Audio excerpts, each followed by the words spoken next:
આગામી યોજાનાર લોકસભાની ચૂંટણીને અનુલક્ષીને પાટણ જિલ્લા ભારતીય જનતા પાર્ટી દ્વારા વિવિધ સંગઠનાત્મક કાર્યક્રમો યોજવામાં આવી રહ્યા છે।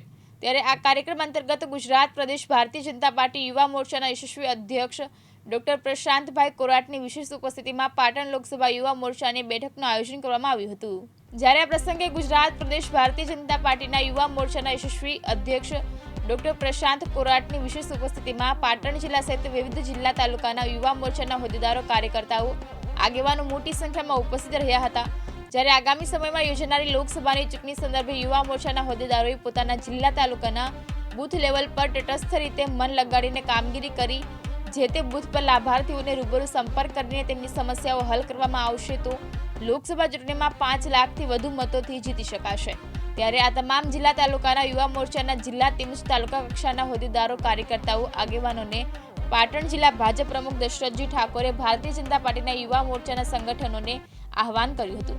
સમગ્ર આગામી યોજાનારી લોકસભાની ચૂંટણીમાં જીત મેળવવા ભારતીય જનતા પાર્ટીના યુવા મોરચાના સંગઠનોને આહવાન કરવામાં આવ્યું હતું। આજે પાટણ લોકસભાની ભારતીય જનતા યુવા મોરચાની બેઠક મળી હતી।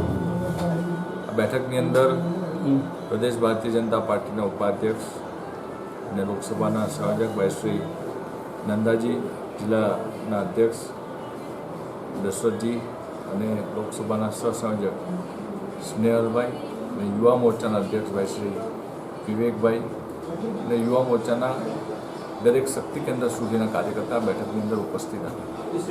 આગામી સમયમાં લોકસભાની ચૂંટણીને ધ્યાને રાખીને જે રીતે પ્રદેશના અધ્યક્ષ આદરણીય CR પાટીલ સાહેબે 5 લાખથી વધારે માર્જિનથી દરેક લોકસભા ગુજરાતની અંદર જીતીએ એ લક્ષ્ય સાધવા માટે થઈને ગુજરાત પ્રદેશ ભારતીય જનતા યુવા મોરચા દ્વારા માય બૂથ 30 યુથ એ અભિયાન ચલાવીને વધારેમાં વધારે મતદાન થાય, યુવાનોનું મતદાન થાય અને જે લાભાર્થીઓ છે લાભાર્થીઓનું મતદાન થાય એના માટેની માઇક્રો પ્લાનિંગની બેઠક હતી। આગામી સમયમાં દરેક યુવા મોરચાના કાર્યકર્તા માય બૂથ 30 યુથના માધ્યમથી મેક્સિમમ યુવાનોનો સંપર્ક કરે બેઠકની અંદર ચર્ચા કરે। કેમેરામેન હાર્દિક સોલંકી સાથે ઉપેશ પંચાલ, દિવ્યાંગ ન્યૂઝ પાટણ।